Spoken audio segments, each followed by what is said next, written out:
Hello, hello. Keegan here with Retrieving Sanity, of course. And I just want to take a quick minute to say thank you to the listeners out there on the radio, on the TV, and online. Without you, the show wouldn't be possible. So I just want to say thank you. And as a show of thank you, I'm making the show better as per feedback. So thank you for the listeners that have given feedback saying that you'd rather have more conversations and more dialogue instead of just straight up story.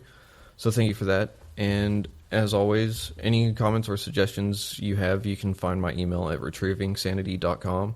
And you can shoot me suggestions, topics. Maybe you want to be on the show. If you want to be on the show, just shoot me an email, let me know, and we'll set up a date and time, and we'll get you on. So I also want to give a preface to this show because this one was an interesting topic. Was not just an interesting topic, it was an interesting conversation. Because I'm speaking to someone that is a therapist, is a podcaster, and is essentially living the life that I want. So it was very interesting. We're kind of like a mirror for each other because you're just going to have to listen to it because it gets pretty interesting. So next week we speak to Shruti Sethi as she is diving into cancer coaching and what it's like to maintain mental health with all of that going on because that's a whole bucket in itself. So, without further ado, here's your show. Love ya.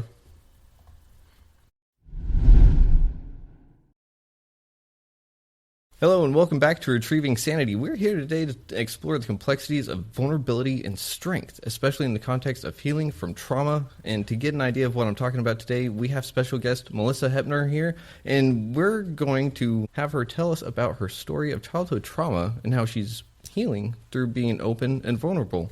So, Melissa, how are you doing today? I'm good, man. How are you?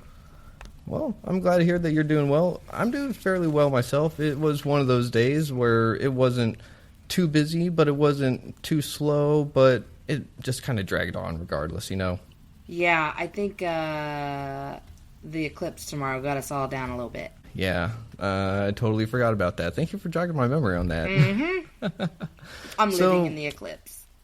Oh, you're living in the eclipse. Well, what does that mean? The energy is really strong, man. And well, first of all, I'm an Aries rising, and this eclipse is closing out an Aries cycle because it's happening in Aries. So I'm really feeling it. But we're winning over here. I'm passing all of the tests, and we're doing all right. We're doing good. Hell yeah, that's what's up. I am so glad to hear that because if you have a story of childhood trauma, that's got to be one of those hard things to heal from. So if you're now in this winning phase of life, that is super cool. So why don't you tell me a little bit about what childhood trauma was for you in the context that it really got to you? And what I mean by that is everyone's pain is valid, right? Right. So what was one experience that really stuck out to you that really maybe doesn't seem like that big of a deal to everyone else? It catches everyone's attention, but you're like, I want that one that's just kind of like, ooh, that one. I know what you're saying, yeah. Mm-hmm. Okay, so if you're familiar with the ACE score, the Adverse Childhood Experiences, I have the highest score that you can have. Oh, wow. Yeah, so, my childhood, are we allowed to cuss here or no? My childhood was for real bad. It wasn't as bad as others. I've seen worse for sure. Mm-hmm.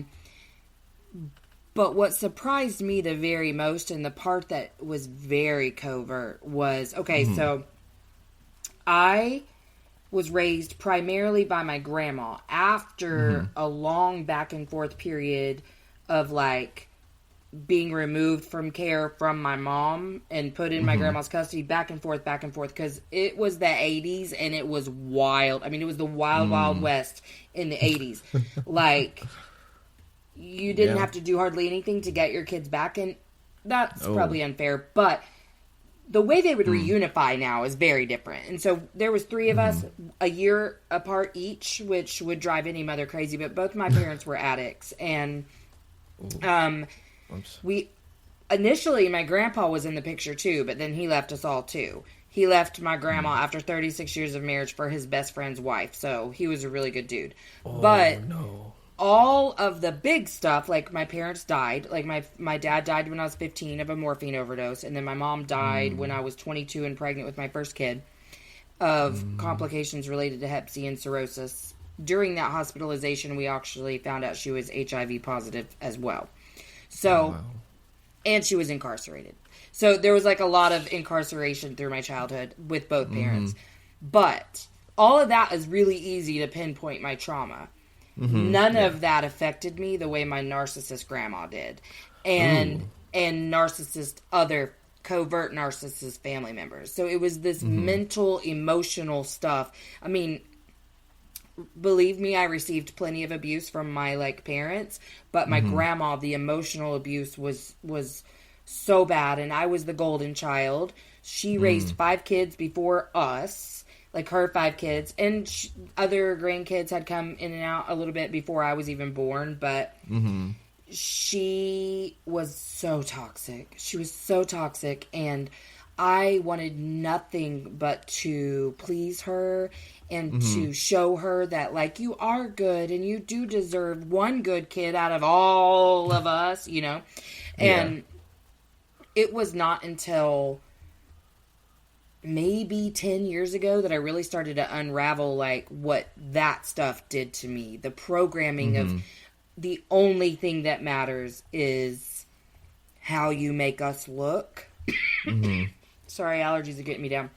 Oh, you're good. I totally And understand. just a bunch of you're not good enough, you know? Like, that was the type of trauma that really stands out now as I've gone through healing. And then fast forward, like, first of all, it wasn't even until like 2016 that I learned of trauma outside of what we were hearing about PTSD and veterans.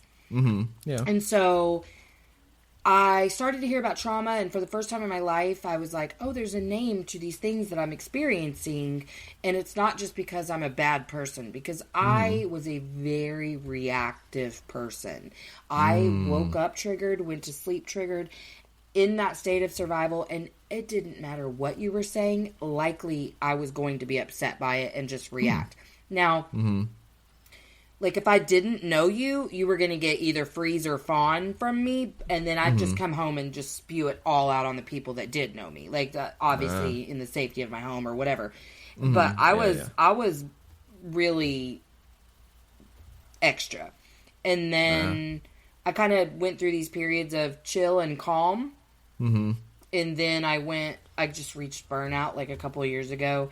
In my career, like every area of my life, I was in a very, very, very dark place. And then I think just like was continually re-traumatizing myself because of like my perception of the world. It was just really toxic. And so I had a pretty severe mental health crisis. And coming out of that, I was like, okay, well, I mean, if we're not going to die, we got to figure this out, you know, like gotta, what am I going to do to make this better? And that's just kind of what I'm doing. But I would say, you know, to answer your question, which I didn't do like at the end of all of that, but I did in the beginning, just to summarize again, would be the stuff my grandma did. Fair enough. And I love the extended explanations because that is your story. That is all important. Every little aspect of that we can dive into, and each little bit of that is what made you you. So without that, we wouldn't have this conversation. Right. So first of all, I would like to offer my condolences for such hardships, for such losses and everything like that, because I know that's not easy. And I can only imagine just what you've been through would have broken me, I'm sure. So congratulations on your progress. Yeah. This is super awesome because it's a progress, right? You haven't hit that mark. It's something that you've always got to strive for. And you even kind of mentioned it, that you didn't really know what trauma was until about 2016. Yeah. And if I've got to be honest, a lot of people really didn't, because like you said, the conversation was focused on veterans and PTSD. But now we have this open conversation about mental health in general, and trauma just happens to be, well, anything that's traumatic. And I'm sorry. Well, but it's good that you're saying that, because people have to make a distinction even still, like big T versus little T trauma. But like people are not. I was really appreciating the question in its original form, because I was like, good for you, because as a therapist, I see people day in and day out that don't understand what trauma actually is, even these things that could be small. But that's just because we're so used to minimalizing and trivializing our own experiences the way our parents told us to. Yeah, and that's one of those crazy things, because you even had mentioned that you didn't mention, you said that it was those narcissistic behaviors that your grandma was doing. And those are things that are small. They're almost microscopic. They're things that happen on the daily that get brushed under the rug and told it happens. That's the way things have always been. And because of that, the excuse just perpetuates, and it only doesn't become a behavior for one person. It can become a behavior for generations. Absolutely. So in a sense, you're breaking a cycle yourself. So, right. I mean, and I used to say that anyway, just from not meeting any of the statistics that, I was very likely to become, just being raised in kinship foster care and whatnot. But I now see all of the things that have been passed down to create this generational wounding.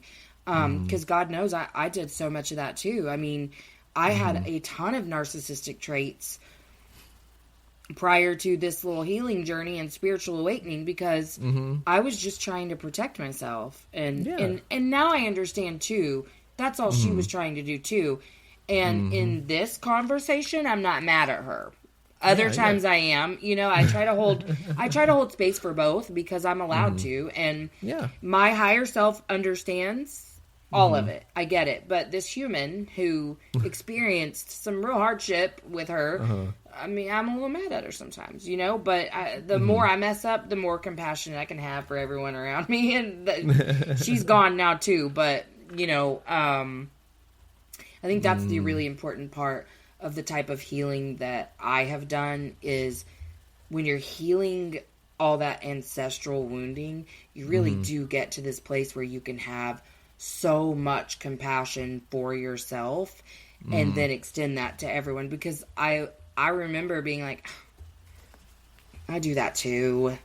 I get it. I mean, and now it's just like more stuff like that every day. Well, and even just like you saying something about a destination that's, or met the mark or something, like that's really something I've had to learn, is that like, you just continue to level up, or you stay stagnant or move backwards, but like we're not getting any, like, to a certain point in life. And I had to decide, like, I'm worthy and valuable in this moment, exactly who I am.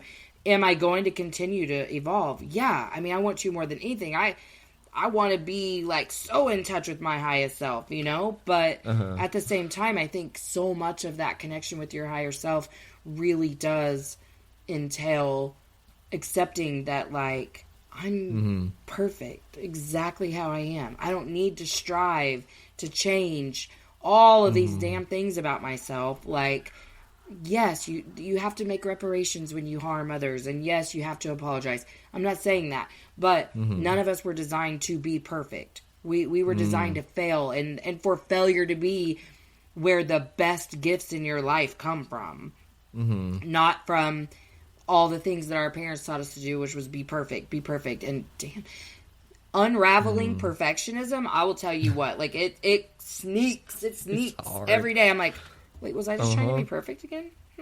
Okay. Yeah, and perfectionism comes in that little form of it. I'm always, and this is from personal experience, I'm always comparing myself to some imaginary graph or bar or line that says, hey, I either did good enough or not good enough. And that bar is usually way up high.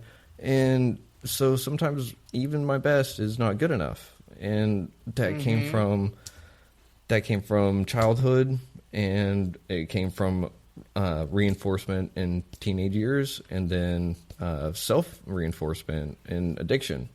So, so for myself, perfectionism sucked. It sucks the life out of you. Yeah, it really does. It's one of those things that it feels, I think that's honestly the best way to put it, because it's not necessarily a weight. It does feel like there's something pulling on you all the time. All the time, yeah. And I never really was able to place it until really just now. And it's kind of like in the shoulders, and right there.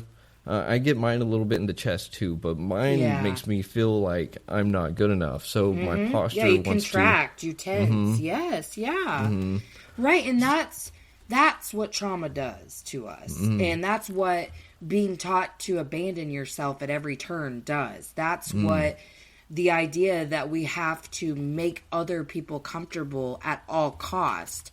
And I think that was really the harm done to me with my grandma, is this non-stop pestering of what are people going to say? And really, a book that changed my life is called The Finding Peace Workbook. It's by Troy Love. It's on Amazon for like $25. I make all my clients buy it because it changed my life. It breaks shame down into different archetypes, because when you get really serious about addressing the subconscious noise that you're not fully aware of, but you know it's there. Like I almost had auditory voices. Like it was so loud in my brain. And I got like curious about it.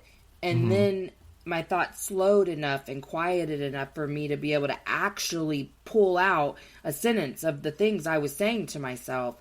And oftentimes we are shaming ourselves to do more and achieve more, or to keep things looking perfect. And that is just an archetype of shame. And whenever I was able to like, oh no, I know this archetype. And that's what I realized. Every ounce of noise in my head was me shaming myself over something. At the same time, I'm telling people, you gotta love yourself. Like, I didn't know. Like, I thought I liked myself. I thought I knew myself. Like, and then I'm like, oh, this is why I wish I was dead. Because I got this thing up here, 6 different voices telling me in 6 different ways how bad of a person I am. I mean, I get really emotional sometimes when I think about what a dark place I was in, because I wasn't perfect.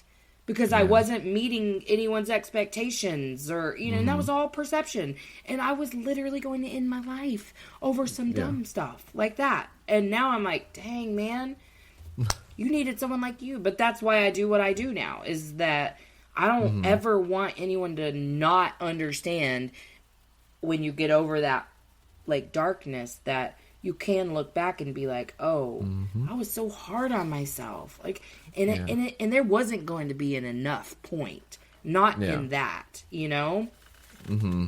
And you bring up a lot of really good things. And one of the things that you brought up earlier kind of ties into everything now, and that's holding space. So you had mentioned holding space in the sense of being angry and being compassionate. So it's interesting because you also found yourself rather, in this paradox that you're having to sit there and be strong for everyone else, and sit there and tell them that they can be kind and compassionate to themselves, yet you're almost like a rubber band ball yourself. And so untangling that is got to be hard. So how do you hold space for being compassionate towards yourself while being able to be true to your feelings, your human self, you know? Does that make sense? It does, but I'm in such a different life now than I was then. It's hard to compare. A little bit, but I quit my full-time job and kind of just said, I'm going to just build the life of my dreams, right? And I'm kind of living that. I mean, not financially yet, but, you know, everything else. That's the thing, is that, like, I try to be very transparent about this journey, because I never want anyone to think, well, if it was easy for her, so it should be easy for me. Baby, it ain't easy, and you just keep trucking. No. We're going to be all right. But I would say now I'm just in such a different, like, nothing is the same. But it really took understanding that that's what I had done my entire life, was make everyone around me a project to focus on, so that I didn't have to deal with it. That's how I avoided all of that pain, all of those years, and why I stayed in that very masculine, tense, place all the time because I was avoiding. And so I was the best friend because we ain't got to talk about me for 1 minute, baby. I'm going to put all my love and light on you all the time. And then when I'd go through a hard time, I'd be like, I'm on the periphery of all my friendships. Nobody loves me, you know. Well, yes, baby, because you put yourself surrounded with emotionally unavailable people to caretake after so that I didn't have to take care of myself. I mean, granted, it was all subconscious. I didn't know that, but that was the beginning of unraveling. Was like, I don't even know how to identify a feeling, let alone experience a feeling. Everyone says, you just feel it and release it. Well, thank you, Buddha, but how? Because I'm over here like thinking 1,000 thoughts a second and like, you know, and I'm all mad and I mean, you know, aggressive, you know, but like, how do you do that? And I remember the first time that I really sank into my body and I felt it. I was like, I didn't even know how to identify that I needed to check in. So I came up with a system that said, Melissa, if you're really tense, like, you know, in your neck, back, and shoulders, and it's starting to hurt, you got to check in because that usually means you're overthinking. So I'm in the car. I note my back is killing me. And I was like, oh, yeah, I'm kind of mad. What's going on here? You know, not unusual for me in the car at that time. But still, I was like, oh, yes, I was. I was just fighting with someone in my head. So I was like, okay, what is your advice? Which is always, if you're up here, you're not here, right? Yeah. So I was like, get out of your head into your heart, out of your head into your heart. What are you feeling? Well, I'd just gotten really good at identifying like which wound something hit. And betrayal is really big for me, but it was, again, kind of sneaky to identify all the ways in which I felt betrayal and the ways that I assigned it. And it's just natural. It's my natural instinct. So I'm driving, I'm like, okay, what wound did that hit? And I was like, well, and there's like a checklist I had learned through, you know, and it's like, well, this happened, this. I was like, oh, betrayal. Okay. Oh, yeah, that does make sense. Oh, yeah, I feel betrayed. And it was like there, like I felt a physical drop out of my brain into my body, like I had embodied myself for the first time in 44 years. It was nuts. It was a spiritual experience even, because I was like, wait, what? It's like, I've told this story before, or used this analogy before, but you seem much younger than me, but you may know that movie Ghost with Patrick Swayze, like from a bajillion years ago. That was one of my things. Us Gen Xers, we know about it. Like whenever they would enter the body, you know, and they're like, oh, I got a soul in me. Yeah. That's how I felt. Like it was, I almost used the word radical. What is wrong with me? Oh, but it was a very crazy feeling. And then I knew, like, oh, my entire life, I didn't know how to feel. I was intellectualizing every single interaction and experience my whole life. I'm trying to break it down, break it apart, analyze it, categorize it. That's not feeling. If you are up here thinking about something, it's because you are avoiding feeling. And it's still something that I have to be like, oh, I was overthinking. What am I avoiding? I love that. That is some really deep insight. And it really does sound like you were reactive in the way that you unraveled, which is great. Because if it unraveled slowly, that wouldn't really seem to have that profound effect. Right, and it's funny that you noted that, because that's how every ounce of my transformation's been. It's like an aha moment, another one. Like to where I was like, is this spiritual psychosis? Like, for sure. Well, and that's the thing, too, is that whenever we start dealing with spiritual, quote-unquote, and quote-unquote mental health, it gets a little fuzzy, and that's where a lot of people decide to either jump off the deep end or just turn around and do a 180 and forget all about either or. Right. So, I mean, you certainly do not have to be spiritual to clear up your mental health. You do not. And that... You don't at all. It just happened to happen on my journey, but I know plenty of people who are really good advocates and do really good mental health work, and they're not spiritual. Yes, and that's the thing, too, because in AA and NA and stuff like that, they use the term spiritual experience, or in the doctor's note, he calls it a psychic change, or a psychic shift. And so it's one of those things that it doesn't happen when we want it to happen. Right. So it was nuts. I mean, I was like, oh, I might be losing it. And it's one of those things that you're going to remember for the rest of your life. And you've now been able to sit here and turn it around, and you're using all of that experience, all of that past stuff to really help out other people. So what is one of your favorite ways that you help other people right now? Honestly, I think it's hard to choose between therapy and my podcast. You know, I'd have to say I get so much out of both. Like, because I actually don't have any like separation between who I am as a professional and who I am in my personal life. Like, I just decided you're going to get every ounce of who I am, but that's my magic. Like, I can't I'm not going to play act a therapist, and I'm not going to play act a podcast host or any, a public speaker, any of that. Like, my magic is in my story and like my passion about things. So like, I can't do those things and be good at them if I'm just pretending. So I just decided, like, I'm not going to do unethical stuff, but my clients, they know when we meet, I say the F word a lot, every other word. I'm going to vape. This is like, if I'm not for you, that's not going to hurt me at all. Like, this is your consultation. You're interviewing me. Like, I don't care. Like, that's okay. I'll take you. You can be my client. That's fine. But like, you need to know it's going to come with a lot of cuss words. And one of my favorite taglines is like saying to people that I don't do a lot of leading you to water. I do a lot more of waterboarding you with information. Because I'll be like, no, baby, you are programming your subconscious in real time. You don't talk about yourself like that. And then I just start like shoving information at them. Like, no, that's not. No, you can't. No, yeah. So I love we're real that. passionate over here. I love that, and you can't pretend being compassionate. It's one of those things that someone is going to sniff it out, and they're going to be able to see it a mile away. And if someone still wants you to be a therapist and you are like that, then I'm sorry, but you shouldn't be. It's right. It's one of those things that you have to put yourself out there if you want other people to do the same.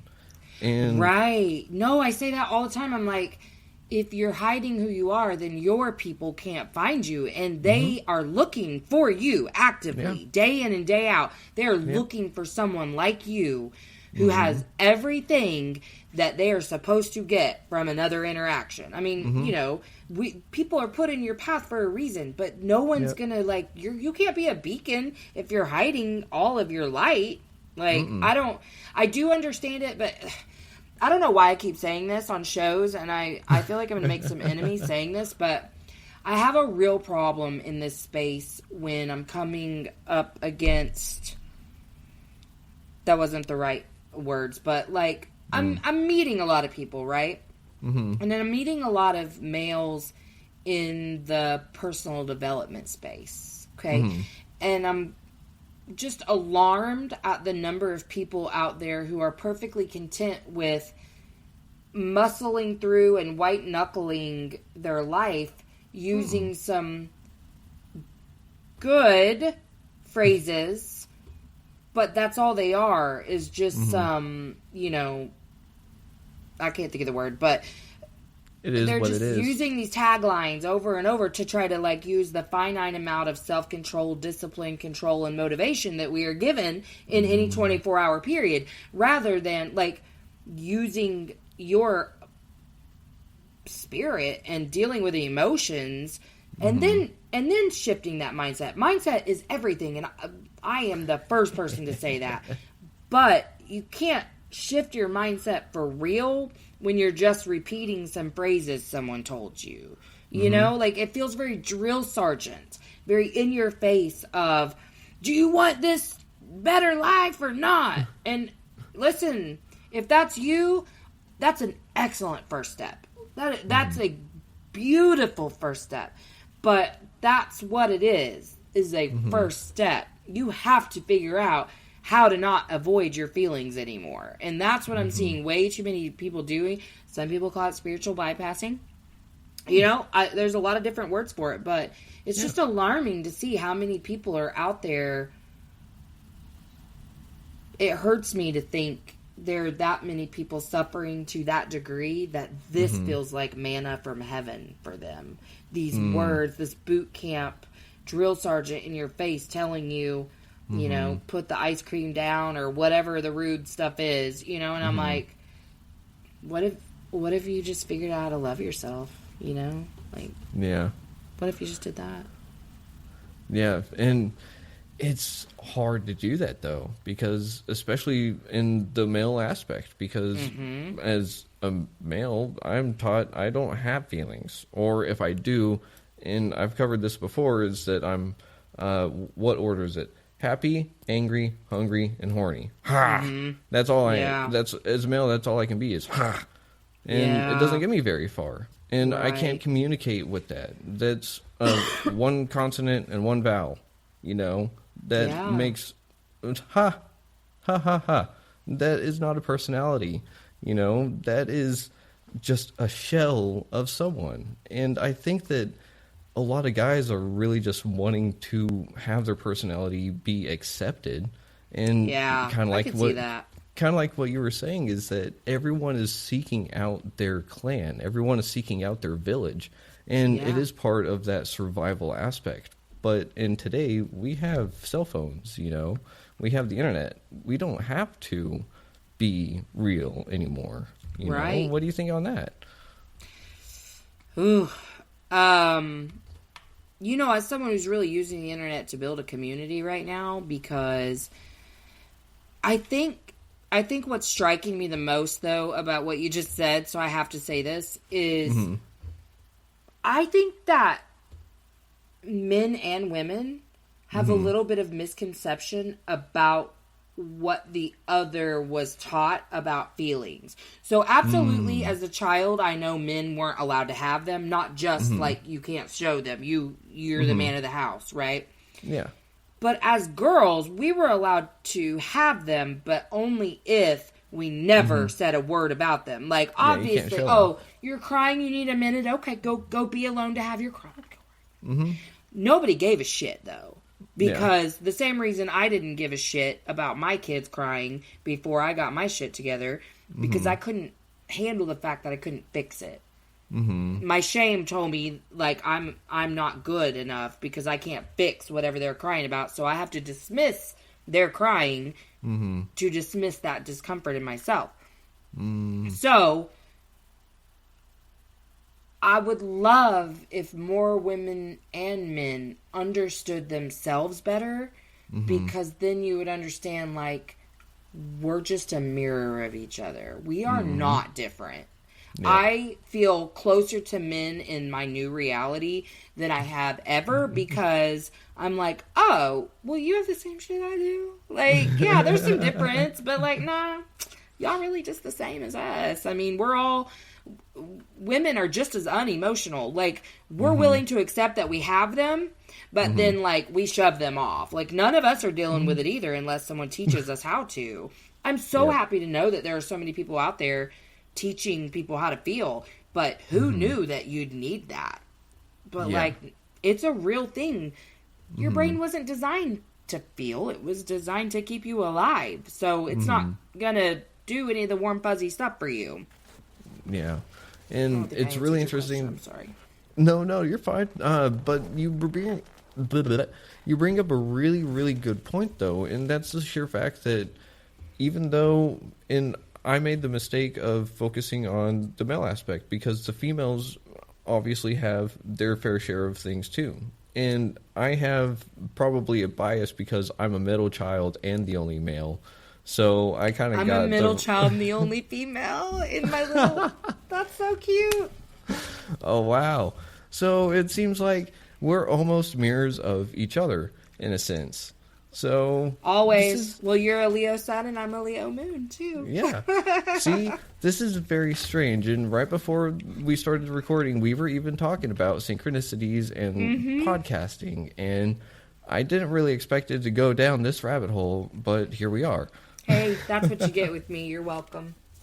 Well, I really appreciate it, and it's super awesome because we need conversations like this. And it's one of those things that, again, if we don't have them, and if we don't have people willing to listen to them, then we can't actually do anything with it, you know? Mm-hmm. So how do you like to spread your message? How do you like to get your story out there for other people to hear? Well, let's see. My preferred way is probably on my podcast. I talk a lot. It's an interview. No, it's not. It's just conversations like this. But, like, I'm not asking anyone questions except for, like, you know, just after you start a conversation, just normal organic questions. I think that throws people off sometimes. But I love, like, one of the things that I had to learn was it's okay to talk about myself. Mm-hmm. And I felt very silenced. That was a really big theme in my life. So when I started my show, I was like, oh my God, I get to talk all the time. This is so great. But that's how I process. That's how I get in the depths of my feelings, is just talking. So I love the types of conversations that we have, because I have a lot of different types of people on. But as I've kind of grown into the role of podcast host, I've been, like, evolving on, you know, like, maybe you feel uncomfortable directing the ship at the beginning, and now I'm like, okay, so now we're going to talk about what I want to talk about. But, like, I pretty much will steer all the conversations to, that's so cool that you're doing this, but I want to know how you got here. You know, like, I want to know what your story is. I love your product. We'll talk about your product. Or your service or whatever, but I want to talk about you, because that's how I bond. So let's bond, you know? Yeah. So I love that. Really, honestly, any synergetic exchange where I'm just exchanging energy with someone is my favorite way to get my stuff out there. But I finally kind of just had to accept, like, A, it's okay to talk, it's okay to share, and also just, like, saying out loud that I understand that my gift is in sharing my story. Like, that part of my purpose was to go through things, experience them, get on the other side, and then share that light with others. Like, that's how I'm choosing to make an impact in the world, is to say, you can absolutely do this. If I can do it, because everyone who listens to my podcast knows, like, I'm so honest about all the psycho stuff I've ever done. But, like, if I can overcome these things that I used to be sure were not within my control, and that I was just a victim to, like, I did not know I could ever chill out and not be bothered in traffic, and, you know, all the things that were such a big deal to me before. But I also, I do some public speaking, like, conferences, and doing, like, I am collaborating with a few other people in a little project we call the Empowerment Exchange. And actually, it's a workshop summit thing we're putting on April 5th. And right now, until I believe the 31st, we have 2 for 1 on the general admission, and then we have a deal on the VIP tickets, to where if you pay for the VIP experience along with all the other free stuff, you actually get to book a free session with each of us, which is a big value. Like, it's valued over $800, because like, I mean, we're good at what we do, you know. But, so I like to do that, and, I've spoken at symposiums. I'm going to Seattle next month to speak at a thing, but, I want to do a lot more of that, but I love one-on-one conversation. One-on-one conversation, because I kind of read energies, and just, you know, if it's good energy, it just flows back and forth, and I'm getting a gift too, so. Yeah. And it's one of those things, we're a mirror for each other, and whatever you put out is also what you get back. So it is one of those things that it's weird whenever you're doing it with a mirror, because you both feel like you came out of it with something and actually feel like successful. I guess maybe not successful, maybe more like fulfilled would be the better answer. Well, that's what's crazy is like I'll get out of a therapy session. Like at the end, sometimes I'm like, well, thanks for the therapy to my client because like I feel so good, like so happy. I can be having the worst day ever and hop on with a guest or a client and just be like, oh, I forgot I was in a bad mood earlier. But that's part of healing too, is that an hour of bad doesn't like ruin a whole week. Like I'm like, oh, I had a rough hour. I don't want to live that life. How do I get my peace back? How am I going to be in my joy? Yeah. So that actually leads to a great question for me. Whenever we're going through healing, whenever we're doing inner work, shadow work, whatever you want to call it, we come across something that we find, and some of us aren't very familiar with it and their feelings, or just, little tiny things along the way. But they can be uncomfortable, right? So what is probably the most uncomfortable feeling that you deal with, and how do you actually break out of that feeling whenever you're kind of in it?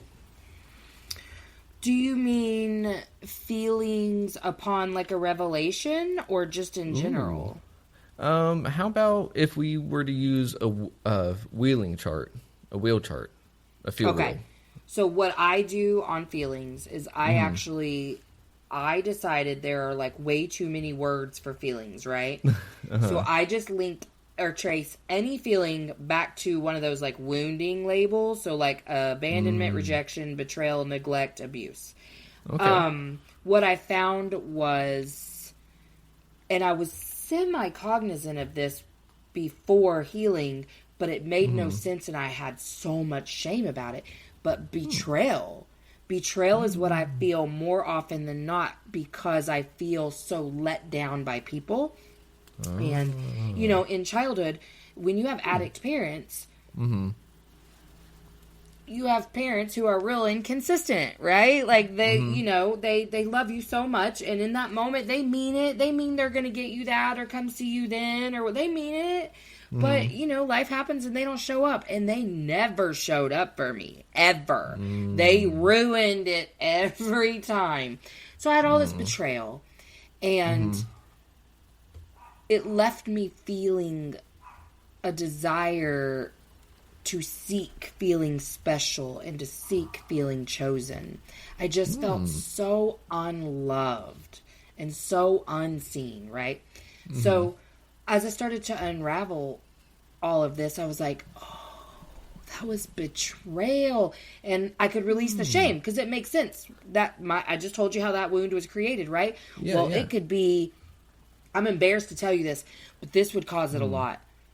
Somebody didn't take my advice or took someone else's opinion, but not mine, or took someone's side in other ways over mine, you'd get cut off for that. I mean, you were done. You were done. We're done. You're not my friend anymore. Like, that's it. You enemy.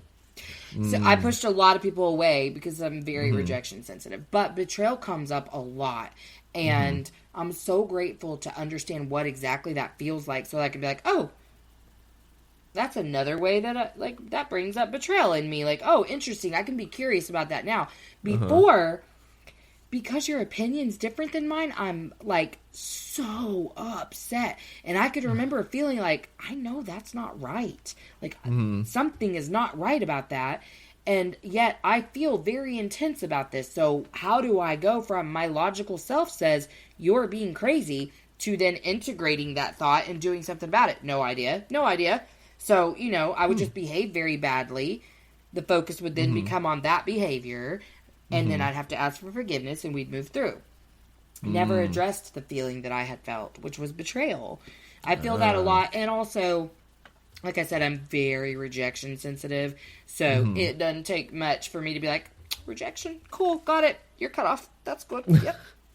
Because the second I feel it, I'm going to cut you off because I reject before I can be rejected. That was a sad one to learn. Like, because I felt very justified in that old reality to do that. In my head, it wasn't I'm being rejected. It was they are toxic. They're not showing up for me. They're selfish. They don't love me the way I love them. But when I got to understand, like, oh, it was me. I was the problem. Cute. I had to mourn that. I had to mourn and really grieve, like, okay, we've lost some people we wouldn't have lost, but I also am so sure that all of that is in a divine plan somewhere, so I'm fine with that. Now, I mean, I do still, like, I'm working up the nerve and have been for about 5 months to call someone that I just ghosted, like, in 2012, 2013. Oh, boy. I know, but I haven't worked up the nerve. But I, like, really want to apologize. But I don't know why I'm scared to. Well, vulnerability. But also, like, I don't want them to think that I'm apologizing because I'm asking them to accept it in a way where they're going to accept me back in their life. I mean, obviously, I would love that. But, like, I don't need that either. I just need them to know, like, I know it was me. I'm sorry. I thought I thought you really did me dirty. It was me. Oops. You know, but, like... That was sad. That was a really hard realization that, like, because someone told me that once, like, you push everyone away. And I'm like, you're crazy. You're crazy. Me? Because, I mean, that's the whole thing. Like, my show's called Emotionally Unavailable because I didn't know that I was emotionally unavailable. And when I learned that, it was, like, crazy town to me. And then I started looking. I'm like, oh, my God, this is all of us. We're all doing this. We're all doing this. Yeah. Emotionally Unavailable. So that's the name of your podcast? Yeah. And that is really how a lot of people are walking around nowadays. It is sad. If you haven't healed it, that's what you're doing. You are avoiding your feelings at all costs. Yeah. And I think that it's safe to say that there's always another layer of feelings beyond what you're feeling at the moment. There's another layer that you can go deeper, or another layer that you can build on top of what you're feeling so you don't feel that again for a while. Right. Absolutely. That's a good point. Because a lot of, I know whenever I started feeling happy again for once, whenever I was in rehab, I was like, what is this feeling? I don't like it. Get it away from me. Scary, right? Yeah. It was terrifying. You were afraid to get your hopes up again. Yeah, and so I was like, nope, I don't want it. And I was talking to my therapist in there, and she was like, no, you were feeling happy. You were starting to feel again. And I was like, you can keep it. Thank you. I'm like, I was numbing for a reason.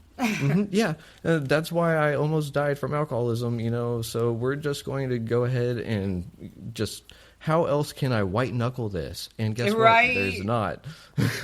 Yeah. Well, because the idea of accepting the fact that you can feel happy, well, first of all, comes with so much, like, weird working through shame, like, do I deserve to be happy, you know, all those things. But also, if you accept happy as a feeling, then you have to accept the rest, too.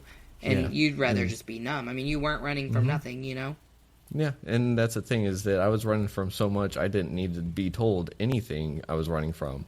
And any of those things being labeled good was not good, because I also have betrayal wounds. So it's one of those things that, you know, I trusted that before and it did me dirty, so we're just going to take care of it now. Get the hell off the snake. That's exactly right. And you know what? That's what we're all doing.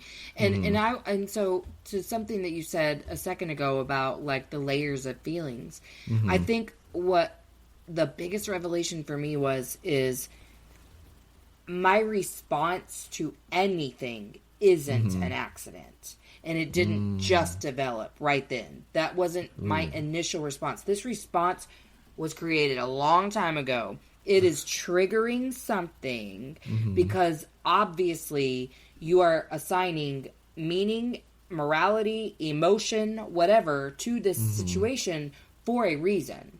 Not everybody would look at the way you are looking at the situation the way that you are. So that means something shaped the way you are perceiving this. So stop right then, because that's what I realized about driving myself crazy, was staying so stuck on the thoughts and perpetuating them forward, giving them so much gas.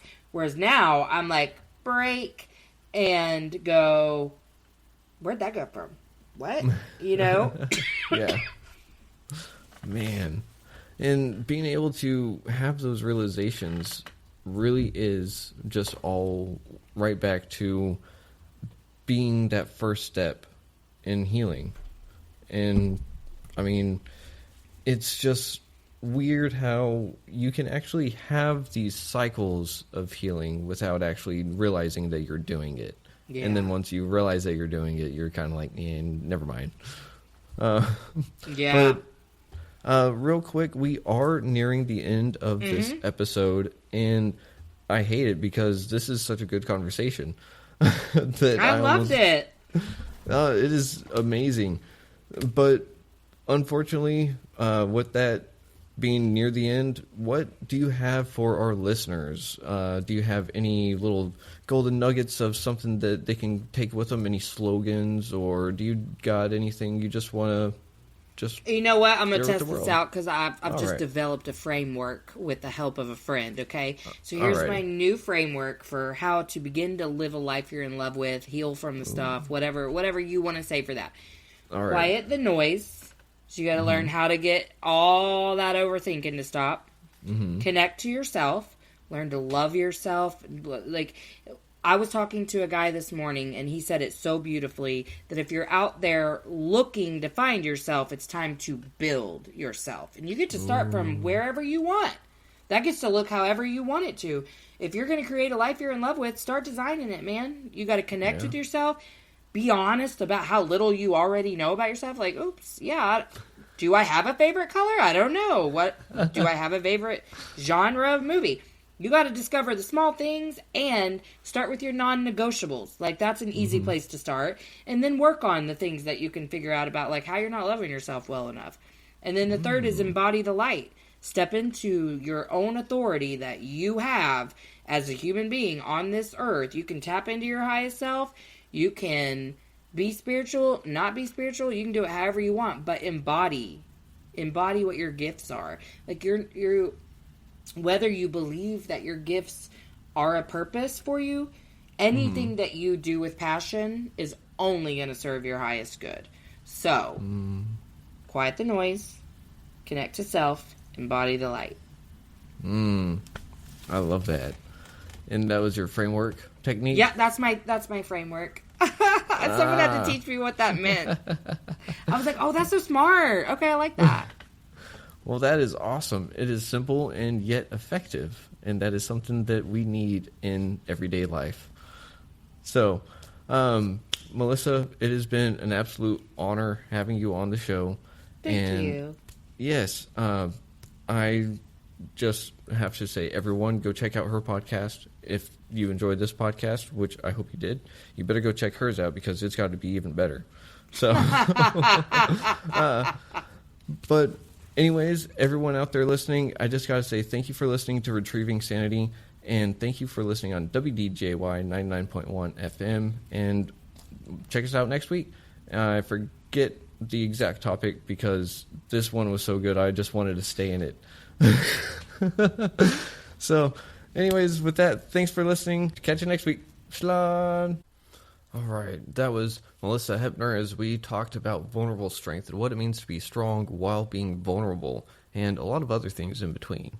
So be sure to check us out next week as we speak to Shruti Sethi as we dive into cancer coaching and what it's like to maintain mental health while battling cancer. So thank you again for listening to Retrieving Sanity on WDJY 99.1. As always, much love. Talk to you later. Shalom.